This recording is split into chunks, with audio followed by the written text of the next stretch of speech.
As members of the Global Farmer Network, we believe agriculture is part of the solution, not part of the problem. We are committed to developing agricultural leaders and sharing their stories across the globe. We have one purpose: to amplify the farmer's voice. My voice. Mi voz, la mia voce. My voice. Welcome to Global Farmer Voices, a podcast by the Global Farmer Network, where we invite farmers from around the world to share their stories and perspectives. I'm Delaney Howell, host for this podcast series. And in this month's episode, we are featuring two GFN members from different parts of the world to get their take on all things water in honor of World Water Day. Gabriella Cruz is a conventional farmer from Portugal, raising various cereals, rapeseeds, cattle, and Iberian hogs. Being a fourth-generation farmer, she is well educated on the importance of efficiency and conservation. Throughout this episode, we'll learn more about Gabriella's passions and how she focuses on the importance of water management in the day-to-day operations of her family farm. In stark contrast to Gabriella is a farmer from Mali, Africa, Amadou Sidibe. Amadou began his professional career as an architect, but eventually discovered a dedication and passion for agriculture. Being from West Africa rather than southwestern Europe, water usage in agriculture looks much different, but is just as vital. Continue listening as we engage in a conversation to learn more about Amadou's conservation efforts and practices. To begin, let's dive deeper into both Gabriella and Amadou's personal stories and operations, beginning with Gabriella. My farm is a family farm. We are the fourth generation working on the farm. We're four sisters. I'm the third of four sisters. My father was an agronomist and took care of the farm from his father and grandfather. And then I followed him, and I've been here for 35 years.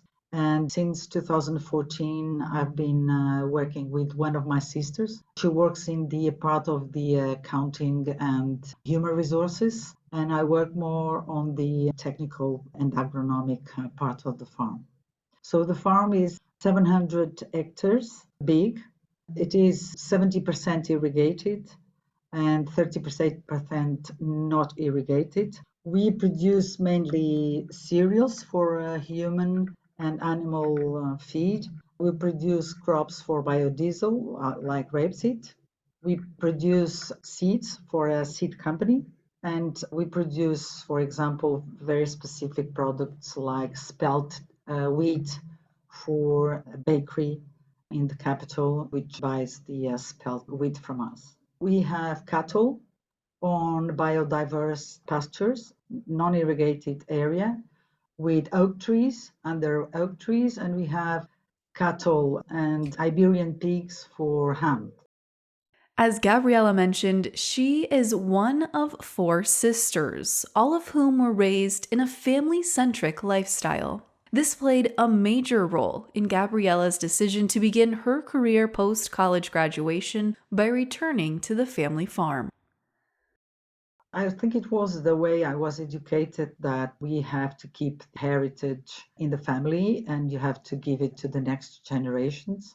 So I decided to come here. I was quite interested in sciences, and agriculture has a lot of science in the back. So I wasn't at the beginning. I wasn't that keen on working on the fields, but with time, I started loving it and making things grow, understanding what is happening with the plants, crops, and animals. Of course, the area where I live is a very continental climate. We have a lot of very frequent droughts. They're getting worse and worse.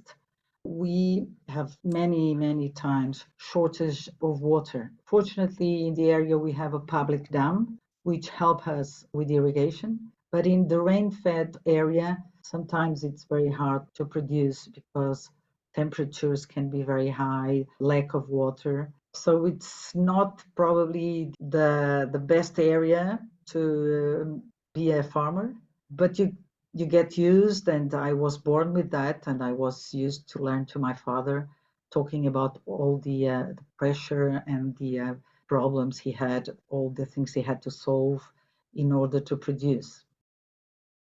Before we move on any further here, let's take a moment to meet Amadou Sidibe. Before Amadou began his journey as a farmer, he worked as a talented architect, but discovered a passion for agriculture that could not be fulfilled in his current career path at the time.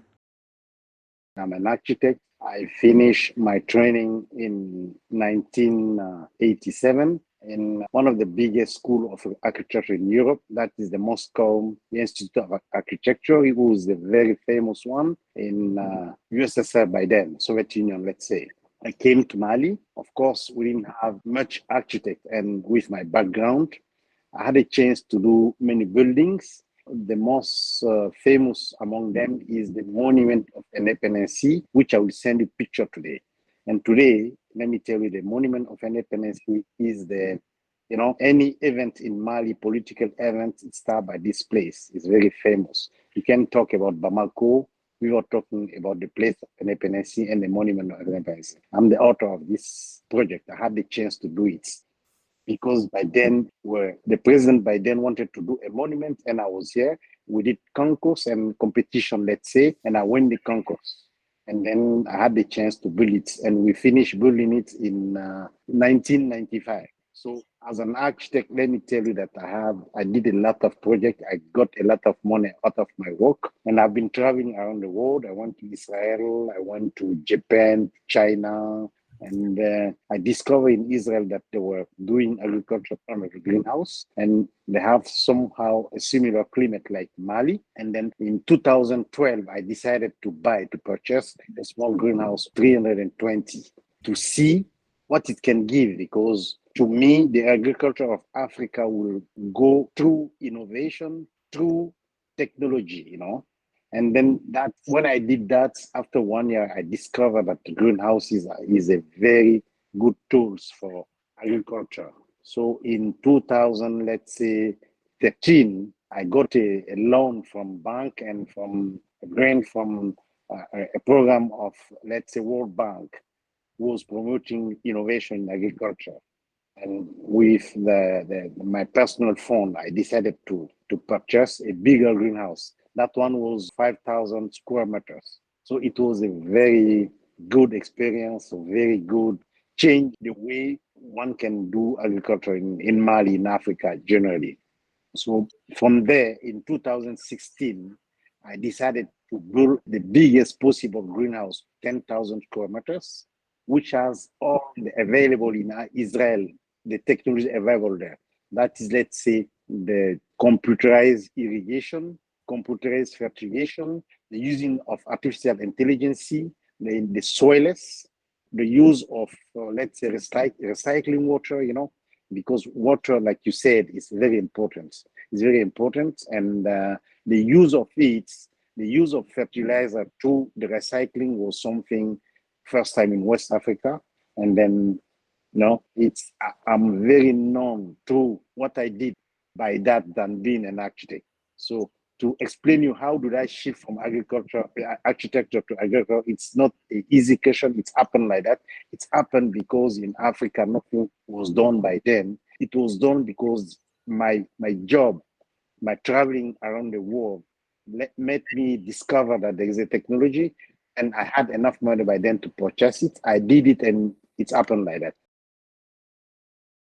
Amadou no longer works as an architect day to day, but he does use his understanding of architecture and design to help with his greenhouses. He has seen firsthand how much he can accomplish for agriculture and the way it will shape the future of the industry, especially for Western Africa. Now, Amadou is dedicated to educating and enriching the diversity of Mali's agriculture.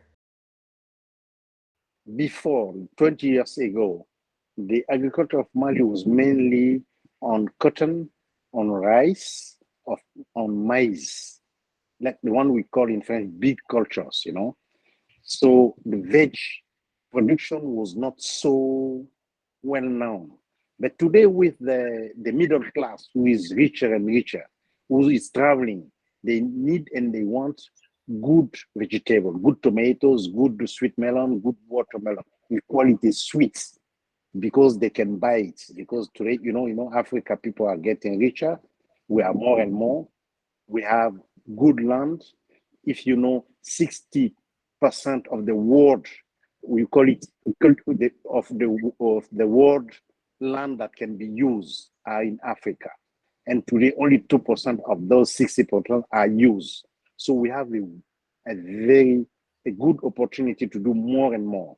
We have sun, we have good land, we have good water, we have young population. So the challenge for us is to use innovation in agriculture in order to increase the yield. Agriculture can use a lot of people. Employment, we have a huge problem of unemployment. So if you want to resolve that issue, you can resolve it through agriculture. So people listen to me. The speech I want to give them is to, before, in Africa, if you say you are a farmer, people look at you like a poor people, somebody that cannot sustain for itself. But today, the face of agriculture is completely changed. With the use of technology, you can increase the population. We can get good seed, good fertilizer, good technology, drip irrigation. Greenhouses are very good because we have a lot of insects.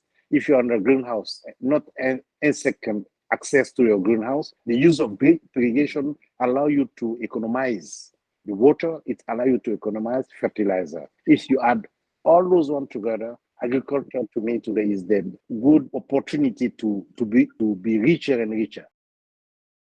Across the world, there are many challenges that the agricultural industry is facing based on their geographic region.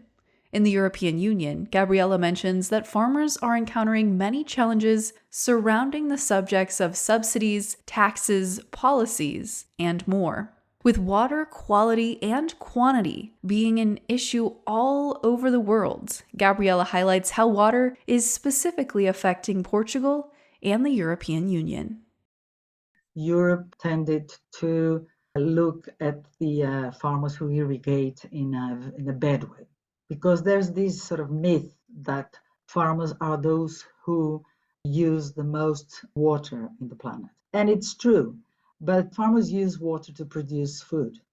And I don't think that is a more noble way of using water than to produce food for 7 billion people that we have now in the planet. And we will have to produce for 9 billion predicted on 2050.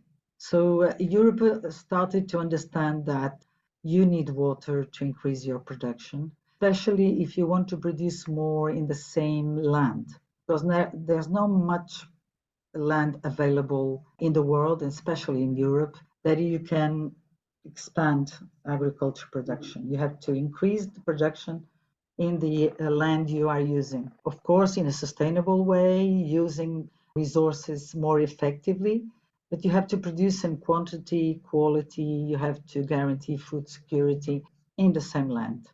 Just to give you a figure, in Portugal, the value added, when you compare irrigated land to rain-fed land, the irrigated land provides gross value added, which is 6 times higher than in rain-fed. So this is probably the best image one can have. So if you have a gross value added, higher gross value added, it means that you produce more or you produce better.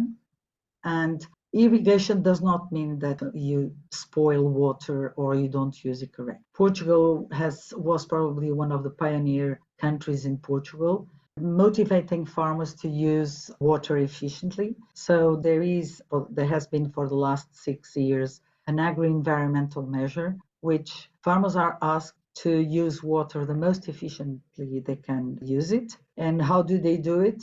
They have probes on the field. The probes tell them and monitor constantly the soil moisture and tells the farmer if he needs to irrigate more or irrigate less. Of course, you have to know the forecast, the weather forecast for the next days in order to understand the water is going to behave on the soil and and to calculate how much you have to irrigate. And then we tend to use satellite images to understand how is crop behaving. And you can see that in some areas of the crop, there are some stresses. And then you go to that place of the crop and you try to understand what the stress is. And many times the stress is due to the fact that the irrigation equipment is probably not irrigating the most efficient or the best way. So you have to change some of the parts of the equipment in order to increase your water use efficiency. So I think that with that measure and with that effort that the farmers are making, first in Portugal, and now you have in Spain, in Italy, in France, Europe is starting to be convinced that farmers can use water efficiently and there's no harm of promoting irrigation in Europe. Because farmers irrigate, the water is consumed by the plants, is given back to the atmosphere, goes to the soil.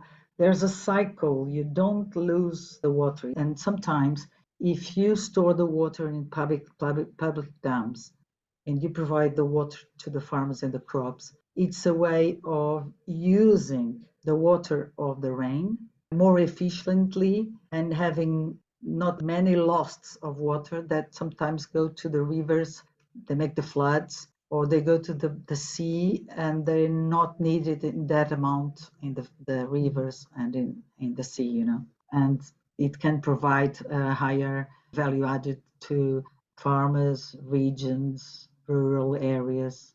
There's no problem of irrigating. For Amadou, he recognizes the challenges that many farmers face throughout Africa regarding water. But to help combat this, he utilizes many forms of irrigation technology. I have Netegate is an Israeli technology of irrigation and fertigation. It allows you to control the quantity of water you are giving to each crop. Let's say if you take a 1 hectare greenhouse, you have 24,000 plants inside, and each plant has 1 dripper. So the computer can calculate if you decide to give 1 liter of water, it will give exactly 1 liter. And this computer is connected to a kind of station for meteo. It gives all meteorological data. And if there is more sun, the computer will decide by itself to increase the quantity of water. If it's cloudy, it's been no much heat, the computer will decide by itself to reduce the quantity of water. And this computer can control the quantity of water not used by the plants. And the next day, it will decide to adjust. So it's a complete economy on irrigation and use of fertilizer. Also, we have climate control. So there is sensor inside the greenhouse that will say, okay, today we are doing tomatoes. Tomatoes, to do good tomatoes, you have to be between 24 grados and 29. In Fahrenheit, I don't know how much it will give. So the same sensor will know outside, let's say 35 degrees or 40 degrees. The computer will use tools like misting, like shade net, aluminum shade nets, like the misting and fan, and the ventilator will be using in order to reduce the temperature which you have inside and what you have inside, and to reduce in order to fit the need of the plants. So you see, it's something like that. It's very fabulous. In his greenhouse operation, Amadou grows tomatoes, cucumbers, lettuce, and so much more. Without the irrigation technology that he uses, the quality of his crops would decrease significantly without a higher level of labor. However, without water itself, Amadou explains that growing the crops at all would be nearly impossible. You can do farming with water. Water is necessary. But what kind of water? What quantity of water? If you give to a plant more water than needed, it's a mistake. If you give less than needed, it's a mistake. That's why, to me, the drip irrigation is the more efficient tool we have actually. With drip irrigation, you can give water. If you don't close the water will still continue to go. So today, we are introducing very simple technology. It's kind of, they call it, I don't know the name in English, is know how hard is the soil, or how soft is the soil because you give much water. So today we connect it to the valve. If the soil is too dry, it gives information to the valve with the solar valve open because the plant needs the water. If it is too soft, give the same information, close it by yourself. So it's been the quantity of water you have, you can grow more crops than before. So that's why water is something, the use of water is very important in agriculture. By the way, we are using not simple water, water with fertilizer. So if you give much water with fertilizer than the plant need really, it's when you waste water and you use for fertilizer. And for a farmer, the cost of irrigation and fertigation is about 40 to 41% of their all costs. So we are working to reduce costs and to increase the yield. For Gabriella and her fellow farmers in Portugal, they are all utilizing high levels of technology to properly manage their water resources, including things like probes, sensors, and irrigation. Gabriella began her water technology journey back in 1998 and has continued to adapt over the years as technology has changed and improved, especially with the help of university professors, mentors, and peers. Because she has taken the time to learn about water resource management systems, she has also taken the time to dedicate educating fellow farmers on the subject to continue helping the work of the industry one step closer to a more sustainable future. I belong to the Association for Conservation Agriculture, which promotes practices like no-till, cover crop, cover a surface, soil surface permanent cover, and started the association in the year 2000. So with this sort of advocacy for no-till and all these practices, we complemented with the water efficient use, because if you practice no-till, your use of water in your crops is much more efficient. So within this association, we tend to talk about the three practices of conservation agriculture and tell farmers how much they can benefit from them on the efficient use of water. And I think it's a hard work. We do a lot of dissemination of information. We do field days. It's good because farmers tend to discuss problems. The majority of them are very skeptical with conservation agriculture because it's an enormous change in their farms, and in do crops that probably conservation agriculture is not very easy to implement with. But teaching, no, but doing a lot of work within the association, yes.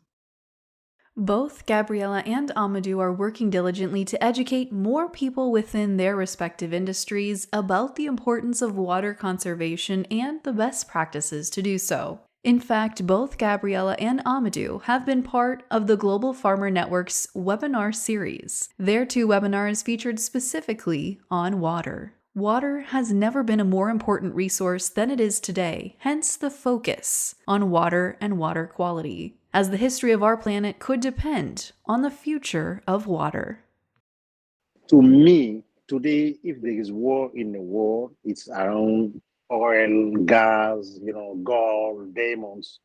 I'm convinced that the next 50 years, the world in the world will be around water. Water will be the most important resource for human beings. So climate is changing very fast. Like last year, we had 5 months of rainy season. Before, we had only 3. Some other places in Africa, they have no water, you see. So that's mean that the tools we are using, if you are under greenhouse, you don't use the rainwater directly. We do borrows, we use water from the soil, let's say. If there is too much water, it doesn't make any difference for the greenhouse plant because they are covered with plastic and net around. So it's been, to me, greenhouse is something very good for the next generation in the climate change issue, because even if there is less water, that water will be used very efficiently in order to do the maximum yield possible. Now, while those in agriculture recognize the importance of water and water quality, those outside the agriculture and farming community may not understand how farmers are focused on improving these efforts day in and day out. Here's what Gabriella believes is most important for non-agriculturalists to know about farmers and their water usage. We use water to produce food and agriculture products for the supermarkets. I would like them to know that we are the last ones wanting to spoil or using not correctly water, because we need water for our farms. And in the case of our farm, we use circularly water in our farm. Our farm is very close to the end of the public dam.